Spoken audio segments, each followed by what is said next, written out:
Hello, my YouTube followers of the Blake Show. Welcome to episode 2 of season 1. It's been about a week since the last time we talked, so I wanted to give everybody an update of what happened with the whole parking situation and kind of fill you on with what's going on this week. So I ended up getting a hold of the chief of police, and he basically said that John, my neighbor, wanted to press charges for harassment because of the confrontation that occurred the day before the last time we talked. And instead of pressing charges for harassment, he agreed to having the chief talk to me, and basically boiled down to we didn't really need to waste any more of each other's time, and just to try and ignore John, because otherwise things might rise to going to court for this baloney that he's been talking about. After that, basically my landlord shot me a few more texts, and I guess John is still writing him about my truck still being in parking spot number 4, which is complete and utter baloney. I would use other words, but I'm guessing that most parents on YouTube wouldn't like their kids watching this, so I'll keep it PG-13 for the most part. I'll try anyways. And that I need to move it. Well, it's dropped down below 0 at nights, and most of the days are still below 0 or around 0. And my truck has gelled up, being it's a diesel, and it won't start. So I told him that the truck is not going to move until it warms up a little bit, and there's plenty of room to park, so he needs to live with it. And I have just got to the point where this whole thing is so blown out of proportion and ridiculous that it's even an issue, that I'm gonna leave this as it is right now and just not bother with it anymore, because my heart and blood pressure just, they can't take it. It's just ridiculous. I've got bigger, worse things to worry about than this nonsense. So my truck is staying where it is. They can continue to park like idiots. Maybe I'll post a picture or something of how bad it is that, you know, they're never there all at the same time when I'm home anyways, so it's hard to chase their baloney. So I'm just going to leave it as it is. I can't deal with it anymore. So yeah, that's the update on there. As far as what's going on this week, right now we are on location for the Blake Show. We are heading into Wisconsin for a first road trip of the year, but unfortunately we are heading to no snow.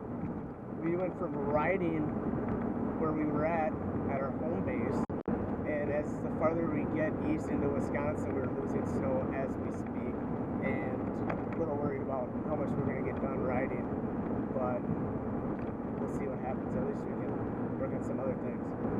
But this long trip, we've been in a car now for about 6.5, 7 hours, and it's got me thinking about vehicle maintenance.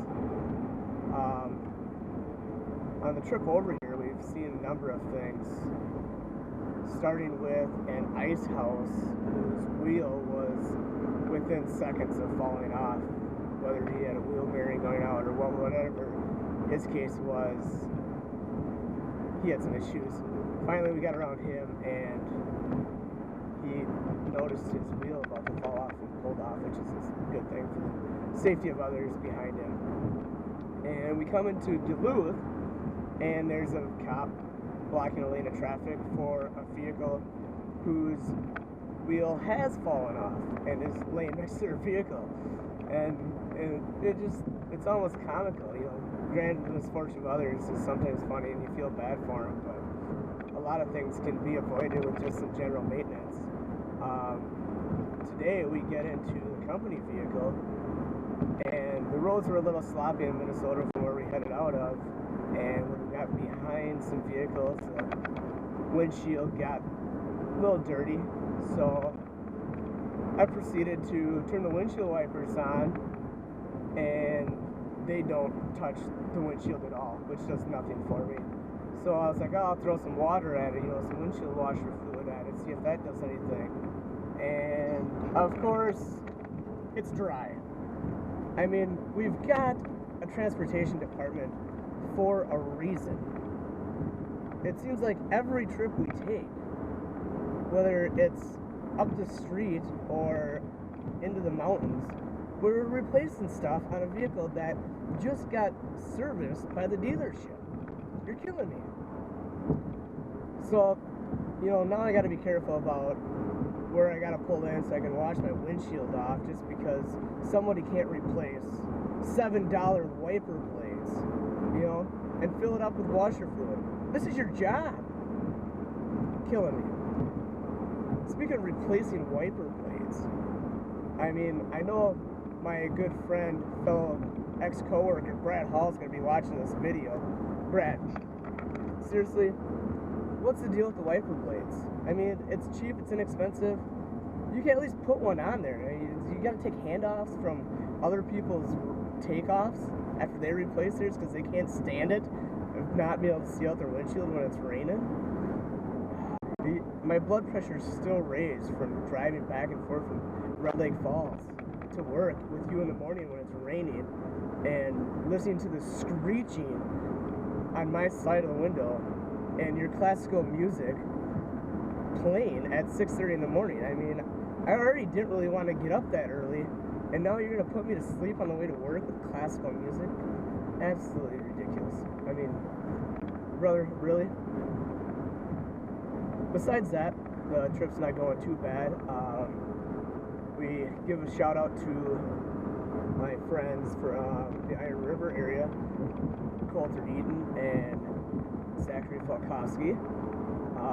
Also to Joel Maliak, who is around the Bayfield area, Ashland area, and Niles Fetter, who is from the Bayfield area, as we travel through northern Wisconsin here on our way over. I guess this week will probably be a little bit short. I don't have a whole lot to talk about besides my little rant on vehicle maintenance, which is just simple, guys. I know there's a few things that I don't take the best care of my vehicles, but at least I can see out the windshield and make sure that the oil gets changed and windshield washer fluid and the batteries are up during the winter months, because that's just safety. So, other than that, this weekend is the Eagle River Snowmobile Derby in Eagle River, Wisconsin. We're planning on heading over there Friday night, which for Friday Night Thunder, see some motorcycles and snowmobiles on the ice. Usually a good time. Maybe I'll get some video of that and post that for this weekend, episode 3. So you guys all stay tuned, and we'll hear from you guys later.